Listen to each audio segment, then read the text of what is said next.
Hi, I just want to start off by saying if you want an answer at the end, prepare to be disappointed. There just isn't one. I was an intern at Nickelodeon Studios for a year in 2005 for my degree in animation. It wasn't paid, of course, most internships aren't, but it did have some perks beyond education. To adults it might not seem like a big one, but most kids at the time would go crazy over it. Now, since I worked directly with editors and animators, I got to view the new episodes days before they aired. I'll get right to it without giving too many unnecessary details. So, at the time, they had very recently made the SpongeBob movie, and the entire staff was somewhat sapped of creativity, so it took them longer to start up the season. But the delay lasted longer for more upsetting reasons. There was a problem with the Series 4 premiere that set everyone and everything back for several months. Me and two other interns were in the editing room along with the lead animators and sound editors for the final cut. We received the copy that was supposed to be Fear of a Krabby Patty and gathered around the screen to watch. Now, given that it wasn't final yet, animators often put up a mock title card, sort of an inside joke for us with phony, oftentimes lewd titles, such as How Sex Doesn't Work instead of Rockabye by Valve. You know, nothing particularly funny, but work-related chuckles. So, when we saw the title card, Squidward's Suicide, we didn't think it more than a morbid joke. Even one of the interns did a small chuckle because of it. Then the happy-go-lucky flute music played as normal.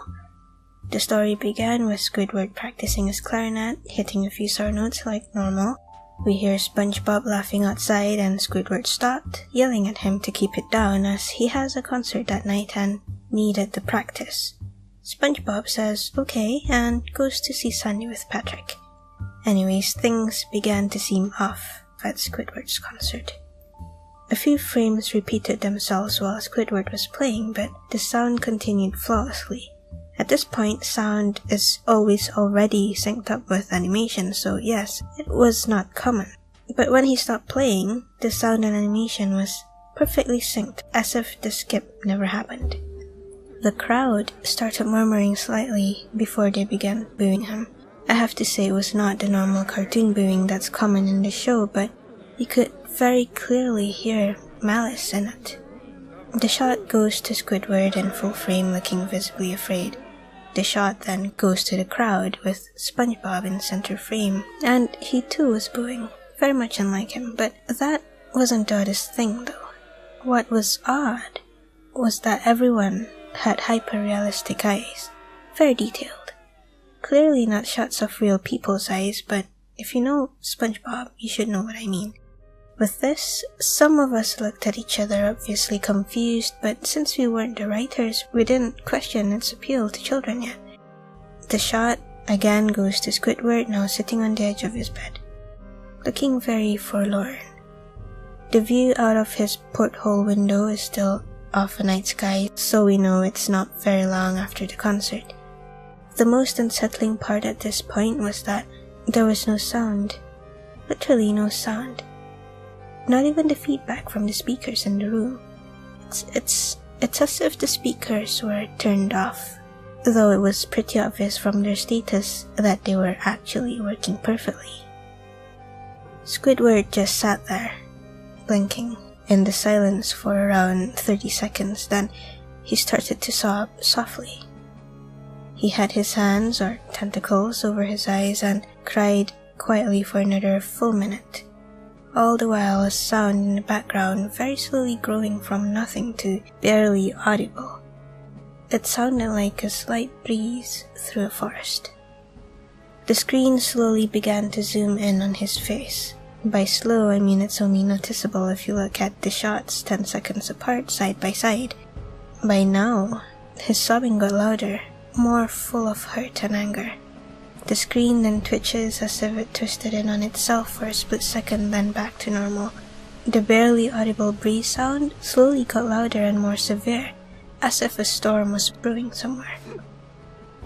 The eerie part was the sound of the breeze, and Squidward's sobbing sounded too real, as if the sound wasn't coming from the speakers, but it sounded so clear and real as if Squidward was just beyond the speakers.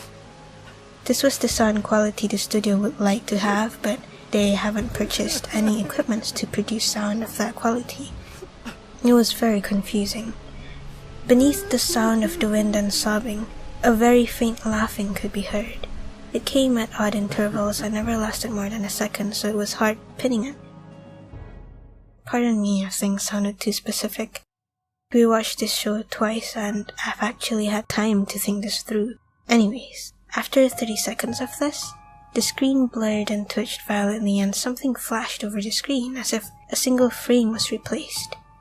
The lead animation editor paused and rewound it frame by frame. What we saw was horrible.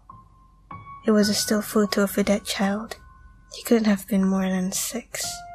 The face was mangled and bloodied, one eye dangling over his upturned face popped. He was naked down to his underwear, his stomach crudely cut open and his entrails laying beside him. He was laying on some pavement that was probably a road. The most upsetting part was that there was a shadow of the photographer. There was no crime tape, no evidence tags or markers, and the angle was completely off for a shot designed to be evidence. It seemed that the photographer was the person responsible for the child's death. We were of course mortified, but pressed on, hoping that it was just a sick joke. The screen flipped back to Squidward, still sobbing, louder than before and half body and frame. There was now what appeared to be blood running down his face from his eyes.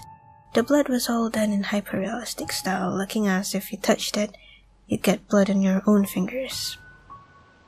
Now sounded like a gale blowing through the forest. There were even snapping sounds of branches. The laughing, a deep baritone, was coming more frequently and lasted longer. And after about 20 seconds, the screen again twisted and showed on a single frame another photo. This time, the photo was that of what appeared to be a little girl, no older than the first child. This child was laying on her stomach, her barrettes in a pool of blood next to her. Her left eye was popped out and she was also naked to her underpants. Her entrails were piled on top of her above another crude cut along her back. Again, the body was on a street, and the photographer's shadow was visible, very similar in size and shape as the first photo. By then, I had to choke back my vomit and one of the interns with me had to run out because she couldn't stand it. The show was then resumed. Squidward suddenly went silent, as did all the background sound, just like how it was at the start. He put his tentacles down and his eyes were now done in hyperrealism like the others were in the beginning of this episode. They were bleeding, bloodshot, and pulsating. Then he just stared at the screen as if watching the viewers, watching us. After about another 10 seconds, he started sobbing, this time not covering his eyes. The sound of his sobbing was piercing and loud, and the most fear-inducing of all was his sobbing was mixed with screams. Tears and blood were dripping down his face at a heavy rate.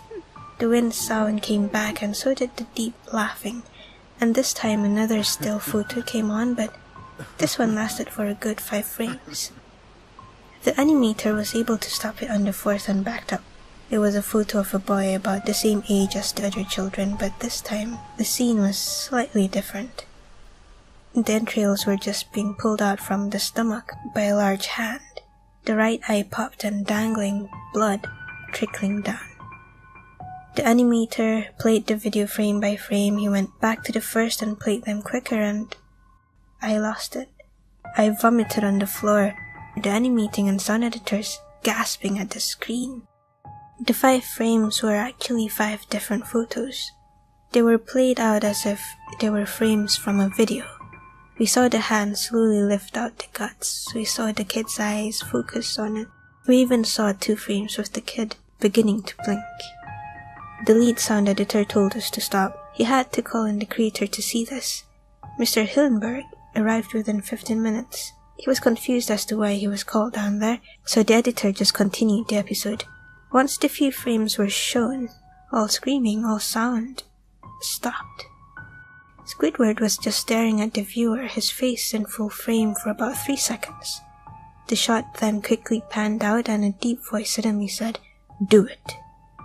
And this is when we see in Squidward's hands a shotgun. He immediately puts the shotgun in his mouth and pulled the trigger. Blood and brain matter splattered the wall behind him and his bed, and he flew back with so much force. The last 5 seconds of this episode showed his body on the bed, on his side, with one eye dangling on what's left of his head above the floor, staring blankly at it. The episode then ended. Mr. Hillenberg was obviously angry at this. He demanded to know what was going on.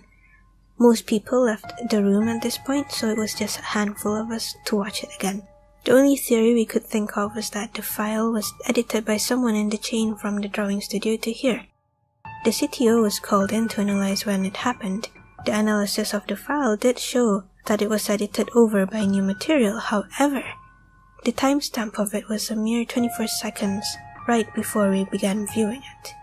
All equipment involved was examined for foreign software and hardware, as well as glitches, as if the timestamp may have glitched and showed us the wrong time, but everything checked out fine. We don't know what happened, and to this day, nobody does. There was an investigation due to the nature of the photos, but nothing came of it. No child scene was identified, and no clues were gathered from the data involved, nor physical clues in the photos. I never believed in unexplainable phenomena before, but let's just say I changed my mind.